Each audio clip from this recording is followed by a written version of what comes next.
안녕하세요. 저는 파란만장한 인생을 살아온 여자입니다. 제가 살아온 이야기를 들으시면 다들 기겁을 하실 거예요. 삶을 포기하고 싶었던 적이 한두 번이 아니었지만 그 힘든 세월이 다 지나고 나니 지금처럼 행복하게 살 수 있는 것 같습니다. 지금의 인생을 살기 위해서 과거에 액땜을 한 거라고 생각하려고요.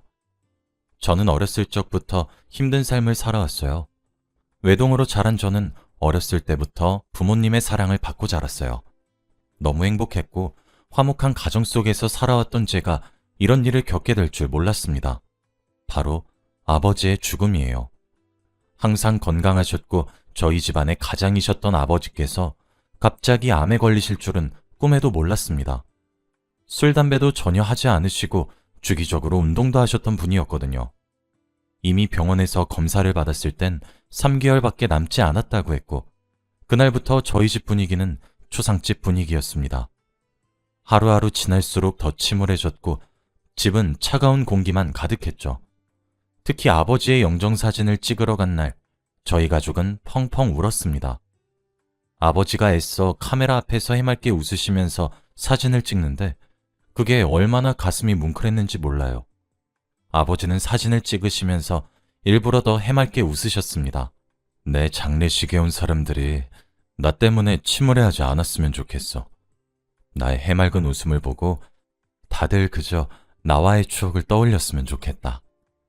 이 말을 하시며 사람들이 아버지의 장례식장에서 울길 바라지 않으셨죠. 그저 자신과 있었던 기억을 되새기며 추억하기를 바라셨습니다. 그때 아버지한테 참 많은 걸 배웠던 것 같아요.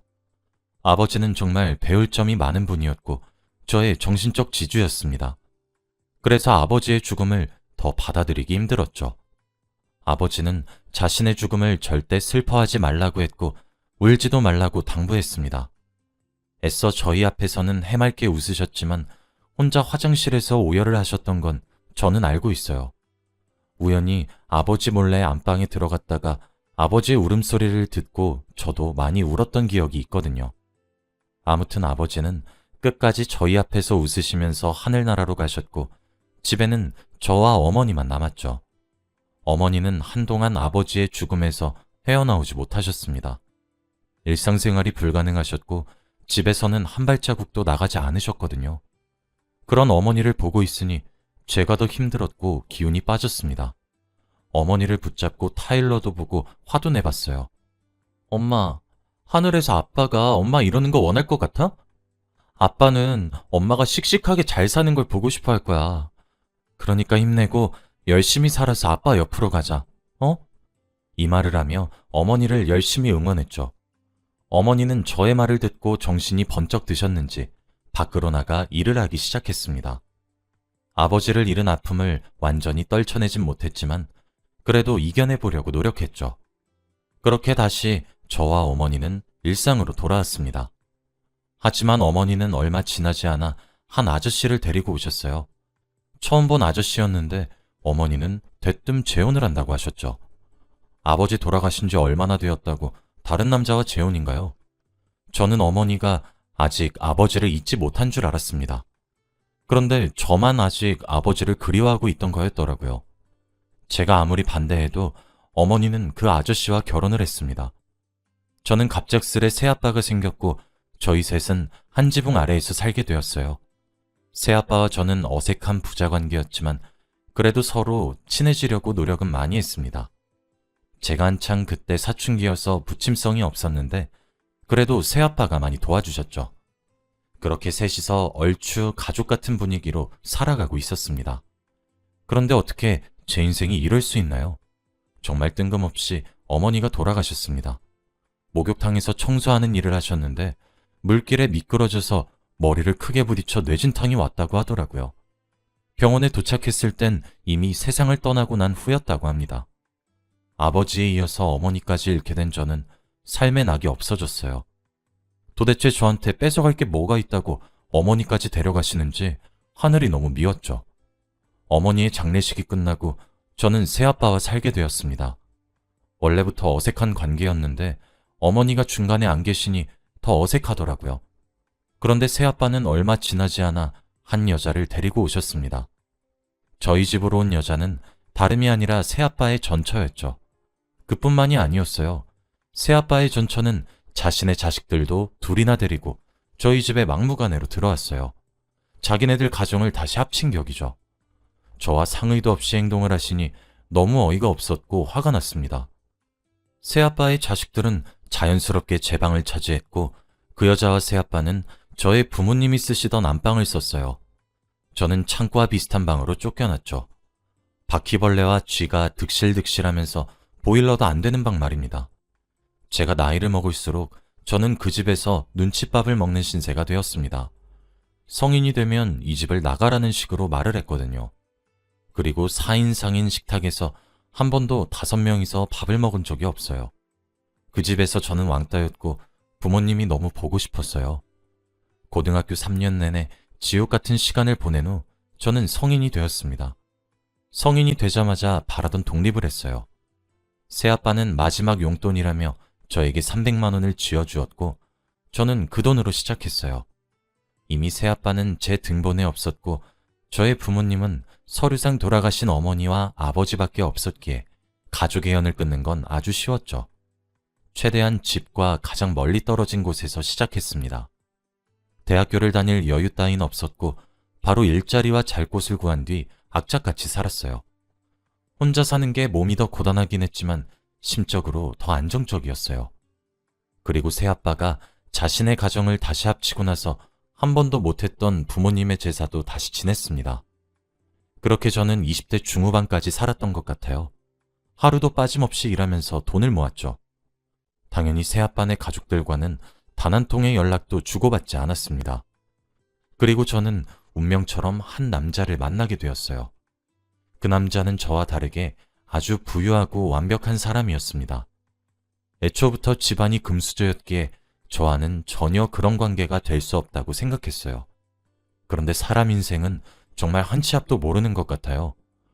어느 순간 저는 그 사람과 연애를 하고 있었고 결혼까지 고민하는 관계가 되어 있었습니다.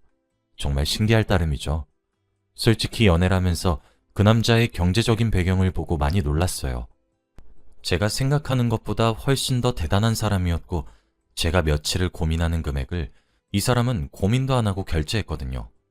이 사람을 만나면서 제가 받은 것도 많았고 저에게 너무 과분한 사람이었죠. 아무것도 가진 게 없는 저를 사랑해주고 아껴준다는 게 저한테는 복에 겨운 일이니까요. 남자친구와 저는 결혼을 약속했습니다. 그런데 남자친구네 집에서 저를 허락해줄 리가 있나요? 당연히 시어머니께서 근본도 모르는 애를 며느리로 들일 수 없다며 뺨도 때렸고 물사대기도 여러 번 맞았습니다. 정말 드라마에서 나오는 일이 현실에서도 존재하더군요. 그런데 남자친구는 물러설 생각이 없었고 시어머니의 반대에도 막무가내로 결혼을 진행했습니다. 역시 자식 이기는 부모는 없는 건지 시어머니도 두 손 두 발 다 들었죠. 결국 저희는 부부가 되었습니다. 다들 주위에서 저보고 신데렐라라며 남편 복이 넘쳤다고 말했습니다. 저도 그 말에 동의했어요. 제가 봐도 제 남편은 저에게 너무 과분한 사람이었거든요. 결혼식장에 들어갈 때까지도 이게 꿈인지 생신지 가늠이 되지 않았습니다. 결혼 후 저희의 신혼생활은 뜨거웠고 서로에 미쳐서 살았어요. 그러다 보니 저는 얼마 지나지 않아 임신을 하게 되었습니다. 주위에서 아주 많은 축하를 받았고 남편도 저를 많이 돌봐주었어요.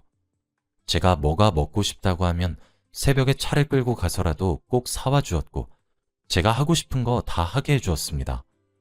한 번은 제가 딸기가 너무 먹고 싶었는데 그때는 딸기철이 아니어서 어떤 곳을 가도 딸기가 없었어요. 그런데 남편이 새벽에 갑자기 차를 끌고 나가더니 딸기를 구해왔습니다. 정말 신기했어요. 당신과 우리 아기 먹고 싶다는 거 내가 다 구해올 테니까 말만 해. 이런 말을 해주는 남편을 만나니 저는 이제 더할 나위 없이 행복할 일만 남았다고 생각했죠. 그런데 제가 임신하는 기간 내내 너무 잘 먹었던 탓일까요? 거의 출산이 임박했을 당시에 저는 살이 너무 많이 쪄 있었습니다. 살아오면서 한 번도 본 적이 없는 숫자였죠. 주위에서는 아이를 낳으면 다 빠질 거라고 했지만 출산을 해도 제 몸무게는 큰 변화가 없었습니다. 거동이 불편할 정도로 몸이 많이 부풀었죠. 저는 태생부터 마른 편이라 한 번도 저의 이런 모습을 본 적이 없어요. 제 스스로도 너무 낯설었고 자존감도 많이 떨어졌습니다. 그런데 이런 제 모습을 저보다 더 싫어하는 사람이 있었어요. 바로 저희 남편입니다.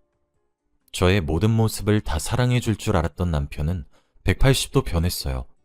저한테 손가락질하고 더럽다고 말하는 건 기본이었고 여자로도 보이지 않는다고 했죠. 배고파서 밥을 먹고 있으면 그만 먹어라 하고 밥그릇을 치우는 건 물론이었고 저와 대화조차 하지 않으려고 했습니다. 제가 괴물 같다고 했죠. 아이에 대한 애정도 전혀 없었고 어딜 그렇게 나다니는지 집에도 잘 들어오지 않았습니다. 남편의 휴대폰은 잠금장치가 있었고 항상 누군가와 전화를 하고 있었죠. 솔직히 여자의 직감이란 게 있지 않습니까? 남편이 밖에서 누구와 뭘 하는지 딱 봐도 티가 났어요. 남편의 뒷조사를 몰래 해보니 정말 제 예상대로더라고요. 다른 여자를 만나고 있었습니다. 그것도 여러 여자들을 말이죠. 공식적으로는 다른 기업의 딸과 만나고 있었는데 그 여자 몰래 노래방 도우미의 학생들까지 다른 여자들도 많이 만나고 다녔습니다. 사진에 찍힌 여자들을 보니 정말 기가 차더라고요. 그 여자들과 매일 똑같은 모텔을 가는데 화도 안 났습니다. 그리고 저는 남편에게 말했어요. 당신, 우리 애 생각은 안 해? 어떻게 애 아빠란 사람이 한 사람도 아니고 여러 명이나 만나고 다닐 수 있어? 아이가 커서 아빠를 보고 뭘 배우겠어. 당장 정리하고 가정에 충실히 해. 이 말을 하니 남편이 갑자기 저를 비웃기 시작했습니다. 그러면서 입에도 담을 수 없는 말을 했죠. 야, 너 돌았냐? 상황 파악이 안 돼. 나 너 같은 괴물이랑 말 섞기도 싫어. 살이 이렇게 디룩디룩 쪄서 어디 여자로 보이긴 할 것 같냐? 뭐? 가정에 충실하라고? 차라리 나보고 죽으라고 해. 나 너랑 이혼하고 그 여자랑 재혼할 거야. 우리나라 유명한 기업들 알지? 그 여자랑 살 거라고. 그 여잔 너랑 다르게 몸매도 좋고 돈도 많아. 너 같은 거지 같은 애랑 결혼한 게 내 인생에서 제일 후회스러운 짓이야. 알아? 너 그 더러운 몸으로 어딜 나랑 한 지붕에서 살려고 그래? 당장 이혼해. 남편은 저에게 이 말을 하고 자리를 떴어요. 그 말을 듣는데 한 문장 한 문장이 가슴에 비수가 꽂히듯이 박혔습니다. 그날이 여자로서 자존감을 바닥치던 날이었죠. 연애 때만 해도 저밖에 모르던 남자가 한순간에 저보고 더럽다며 괴물이라고 부르기 시작했습니다. 정말 괴로웠고 눈에서 눈물이 멈추지 않았어요. 그날 아이를 안고 펑펑 울었던 것 같아요. 남편은 다음날 해가 뜨자마자 저에게 이혼 서류를 내밀었습니다. 도장만 찍으면 된다고 했고 저는 남편이 원하는 대로 해주지 않았어요. 남편이 이혼 서류를 들고 오는 족족 눈앞에서 바로 찢어버렸고 절대 도장을 찍지 않았죠. 그렇게 한 일주일이 흘렀습니다. 지금까지 찢은 이혼 서류가 몇 장인지도 모를 만큼 많이 찢어버렸어요. 그런데 남편이 도저히 못 참겠는지 저에게 또 한마디를 했습니다. 돈 때문에 그래? 그래. 너 같은 거지들은 어떻게든 나 같은 사람 옆에 붙어서 돈만 빨아먹고 싶겠지. 내가 너 돈 달라는 대로 다 줄 테니까 이혼만 하자. 그리고 우리 애도 내 호적에서 빼. 양육비도 두둑히 매달 보내줄게. 남편은 한치의 부끄러움도 없이 제 앞에서 당당히 이혼을 요구했고 저는 할 말을 잃었습니다. 저에게 사과 한마디도 없는 그 사람을 보니 제가 결혼을 잘못했다는 생각이 들더라고요. 남편이 그렇게 말을 해도 저는 끝까지 이혼을 해주지 않았습니다. 그런데 남편이 아니라 남편과 만나는 여자가 저를 찾아왔어요. 우리나라에서 유명한 기업의 딸인 그 여자 말이죠. 저와 온갖 비교를 했던 사람이었습니다. 그 여자는 저에게 당당히 이혼을 해달라고 했어요. 언니는 자존심도 없나 봐요. 우리 오빠랑 언니 같은 여자랑 어울린다고 생각해요? 오빠 옆은 제가 더 어울려요. 그리고 저희 지금 결혼 준비 중이어서 얼른 이혼해 주셔야 할 것 같아요. 지금은 이렇게 좋게 말하지만 나중엔 제가 뭘 할지 몰라요. 아, 그리고 언니 자식이 다니는 유치원, 저희 기업 유치원인 거 알고 계셨어요? 저희 아빠한테 한마디만 하면 언니 자식 위험할 텐데. 그래도 괜찮아요? 그 여자는 아주 당돌하게 제 아이를 가지고 협박을 하기 시작했습니다. 정말 할 말이 없었어요. 저는 아무리 건드려도 상관이 없었지만 제 아이를 가지고 협박하는 건 가만둘 수 없었죠. 저도 모르게 제 앞에 있던 유리잔을 들었고 그 여자는 순간 흠칫하더니 저는 냅다 유리잔에 있던 물을 그 여자의 얼굴에 뿌렸습니다. 물사대기를 맞은 그 여자는 비명을 지르며 소란을 피우고 있었고 저는 유유히 그 카페를 빠져나왔어요. 그리고 남편이 그토록 바랬던 이혼 서류에 도장을 찍고 아이를 데리고 집에서 나왔습니다. 그런데 제가 아이를 데리고 나오면 어떡하나요? 갈 곳이 아무 데도 없었는데 말입니다. 며칠은 찜질방에서 아이와 같이 살았지만 그것도 오래 버티진 못했어요. 집에서 들고 나온 돈도 거의 다 떨어져 갔고 아이가 많이 힘들어했거든요. 돈이 떨어져서 찜질방에 계속 있을 수 없었고 아이와 함께 길거리를 걸어 다녔습니다. 그리고 그때 한 곳이 떠올랐어요. 바로 제가 예전에 살던 집입니다. 그때 새아빠네 가족이 저희 집을 다 장악해서 제가 눈치껏 나왔던 그 집 말이죠. 과연 제가 이렇게 아이를 데리고 들어가면 받아줄까 싶었습니다. 몇십 년 동안 연락 한 통 없다가 대뜸 나타나서 걷어달라고 하면 당연히 어이가 없으시겠죠. 하지만 저는 지금 그런 거 가릴 처지가 아니었습니다. 자존심 따윈 없었고 제 아이를 봐서라도 엄마로서 지푸라기라도 잡는 심정으로 매달려야 했거든요. 그래서 저는 집으로 가서 현관문을 두드렸습니다. 얼마 지나지 않아 새아빠가 나오셨어요. 그런데 과거와 다르게 많이 늙으셨더라고요. 머리는 전부 백발이 되셨고 새아빠네 전처분도 지팡이를 짚고 계셨습니다. 그런데 현관문 앞에서 제가 아이를 데리고 짐가방을 들고 서 있으니 한 번에 눈치를 채셨나 봐요. 제가 어떤 상황이고 무엇을 부탁하러 왔는지 말입니다. 그런데 새아빠의 전처는 저를 문전박대하셨어요. 갑자기 집에서 소금을 들고 오셔서는 저와 아이에게 냅다 뿌리셨습니다. 여기가 어디라고 와? 당장 꺼져! 몇십 년 동안 연락 한 번 없다가 걷어달라고 찾아? 당장 꺼져! 이 말을 하시는 걸 새아빠가 겨우 막으셨죠. 그런데 두 분이서 저희 어머니에 관한 이야기를 하셨습니다. 새아빠네 전처분은 그 여자 사망보험금도 우리가 못 받았는데 저 여자를 우리가 왜 보살펴줘? 당신 미쳤어? 당장 쫓아내! 라고 하셨습니다. 저희 어머니의 사망보험금에 대한 이야기는 처음 들었습니다. 당연히 저에게 말이 없어서 새아빠가 가져가신 줄 알았어요. 제가 당황해하고 있을 때 새아빠는 겨우 현관문을 닫고 저와 아이 앞에 섰고 조용히 셋이서 이야기를 나누었죠. 새아빠는 저에게 5만 원짜리 몇 장을 꺼내주시며 다신 찾아오지 말라고 했습니다. 난 네 가족 아니다. 다신 여기 찾아오지 마. 네 엄마한테 속은 것만 생각하면 아직도 분해. 썩 꺼져! 이 말을 하며 저와 아이의 등을 떠밀었죠. 저와 아이는 다시 길바닥으로 쫓겨났습니다. 저는 아이를 안고 길을 걷는데 눈물이 뚝뚝 흐르더라고요. 아무도 저희를 반겨주지 않는 이 상황이 너무 싫었습니다. 그날따라 부모님이 너무 보고 싶었고 그리웠어요. 저와 아이는 길바닥에 앉아 엉엉 울었네요. 아이는 빵을 먹으면서 저를 위로해주고 있었습니다. 앞으로 어떻게 살아야 할지 너무 막막했어요. 그렇게 한 1시간 정도 울었던 것 같아요. 아이는 제 어깨에 기대서 잠을 자고 있었고 저는 겨우 울음을 멈췄죠. 그런데 한 남자가 제 앞에 섰습니다. 혹시 무서운 사람일까 싶어서 제대로 쳐다보지도 못하고 있었는데 갑자기 그 남자는 저에게 말을 걸기 시작했어요. 추운데 왜 여기서 이렇게 서럽게 울고 있어요? 그 남자의 목소리는 굉장히 따뜻했고 그 순간 저한테 큰 위로가 되었습니다. 그 남자의 목소리에 자고 있던 아이도 깼죠. 그 남자는 저와 아이에게 맛있는 걸 사주겠다고 했고 저는 낯선 사람이라 가지 않겠다고 했습니다. 그런데 저희 아이는 달랐어요.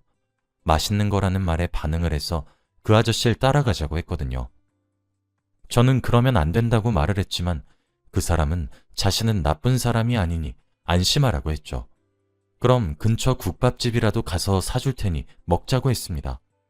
아이는 이미 그 남자의 손을 잡고 저에게 어서 가자고 하고 있었고 저는 이보다 더 나쁜 상황은 없을 거란 생각에 그저 따라갔어요. 그런데 그 남자는 정말 24시간 국밥집에서 저희에게 국밥을 사주었습니다. 제 아이는 허겁지겁 먹기 시작했고 저는 한 입도 먹지 않았죠. 솔직히 의심스러웠고 대체 왜 이렇게 잘해주나 싶었거든요. 그런데 그 남자는 저에게 명함 하나를 내밀었습니다. 그 명함을 보니 변호사라고 쓰여 있더라고요. 자신은 이런 사람이니 의심하지 않고 맘껏 식사를 해도 괜찮다고 했죠. 제가 끝까지 먹지 않으니 그 사람은 한숨을 쉬며 자리를 떴고 저는 그제서야 한술 뜨기 시작했습니다. 밥을 다 먹고 자리에서 일어나려고 하는데 아주머니가 저희에게 오셔서 5만 원짜리 2장을 주셨어요. 아까 그 남자가 전해주래요. 찜질방에서 씻고 따뜻하게 자라고 전해달라던디? 그 남자는 저희 모르게 돈을 맡기고 갔어요. 정말 아이러니한 상황이었습니다. 그리고 이날 이후로 계속 저희를 찾아왔어요. 계속 밥을 사주고 필요한 것도 주면서 말입니다. 제 아이와는 금방 친해졌지만 저는 왜 이렇게 잘해주는지 의심을 할 수밖에 없었어요. 그런데 그 사람도 아는 건지 저에게 자신의 이야기를 하기 시작했습니다. 그 사람은 바로 제 전남편과 재혼하는 그 여자의 전남편이었어요. 저에게 물사대기를 맞았던 그 여자의 전남편이었죠. 그 남자는 자신의 아내와 불륜관계였던 제 전남편을 고소하려고 알아보던 와중 저를 알게 되었고 같이 손을 잡으면 도움이 될 것 같아 찾아왔다고 합니다. 그래서 저에게 잘해주었던 거였죠.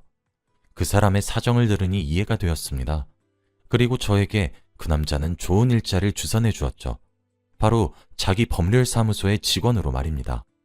그곳은 숙식도 제공하고 제 아이를 키울 수 있도록 도와준다고 했어요.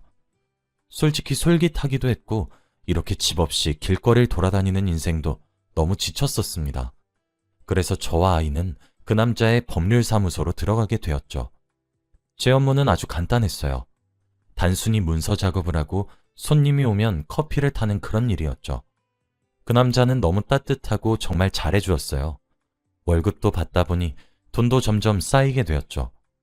그렇게 좋은 일자리에서 일을 하다 보니 시간도 금방 흘렀습니다. 어느덧 그 남자와 일한 지 반년이 다 되어 가더라고요. 정말 신기했습니다. 그 남자와 일하는 동안 많이 친해졌고 제 아이와도 자주 놀러를 다녔어요.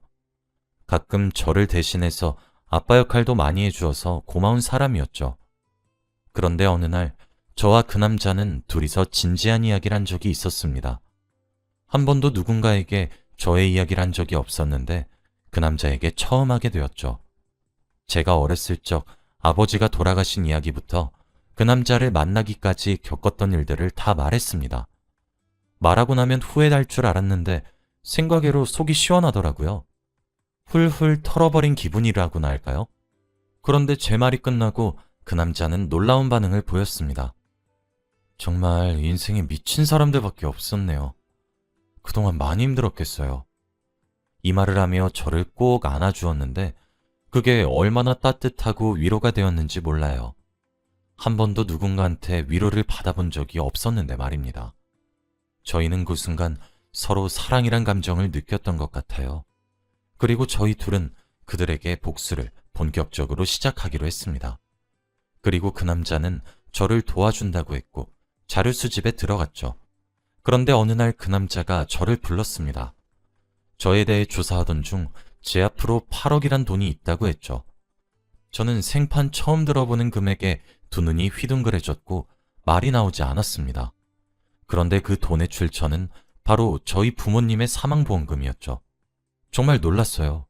어머니는 자신의 사망보험금을 새아빠의 명의로 해놓은 척을 하고 저로 해놨던 거였어요. 그래서 저번에 새아빠가 저희 어머니한테 배신당했다고 했던 거죠. 그 순간 너무 감격스러워서 눈물이 앞을 가렸어요. 드디어 고생이 끝났다는 생각이 들었거든요. 그런데 여기서 끝이 아니었습니다. 새아빠가 살고 있는 그 집도 바로 제 명의로 되어 있었죠. 저는 이걸 왜 이제서야 알았던 걸까요?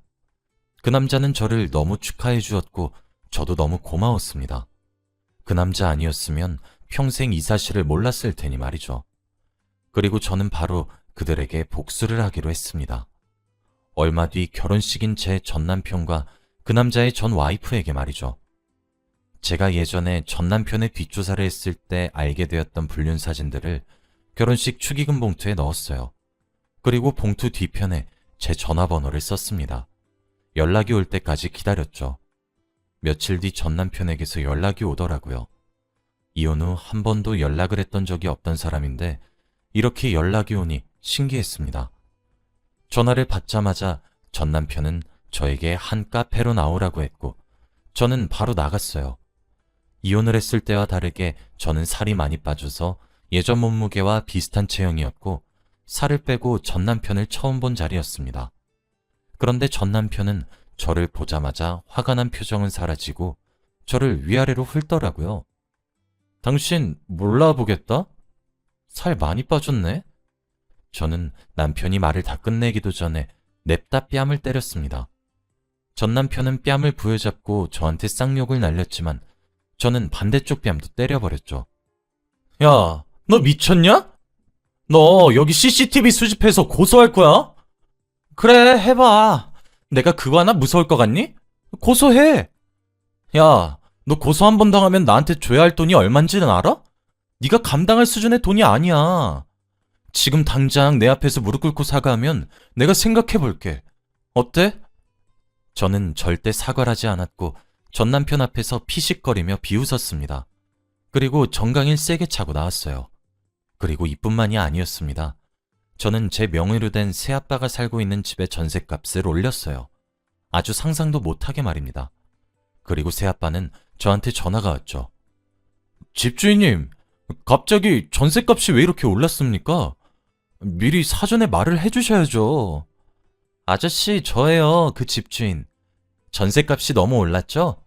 제가 요즘 먹고 살기 너무 힘들어서요. 전셋값 못 내시면 얼른 나가주세요. 새아빠는 말도 제대로 못하셨고 저는 전화를 끊었습니다. 얼마 뒤 정말로 합의금을 요구했고 저는 일시불로 남편한테 입금했어요. 전 남편은 그 돈이 어떻게 났냐며 당황해했지만 저는 절대 말해주지 않았어요. 새아빠네 집은 얼마 뒤 집에서 나갔고 저는 그 집을 싹 다 리모델링했어요. 그리고 저와 아들, 그리고 저의 새로운 남편인 그 남자 셋이서 들어가게 되었습니다. 저희는 신혼부부가 되었죠. 아마 지금의 남편이 아니었다면 이런 통쾌한 복수도 못했을 거예요. 제가 아무것도 없을 때 옆에서 저에게 힘이 되어준 그 사람만 생각하면 아직도 고맙습니다.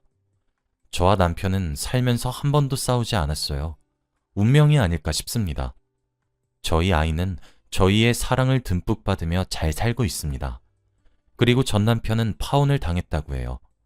제가 끊임없이 그 사진들을 예비 신부와 그 가족들한테도 보냈거든요.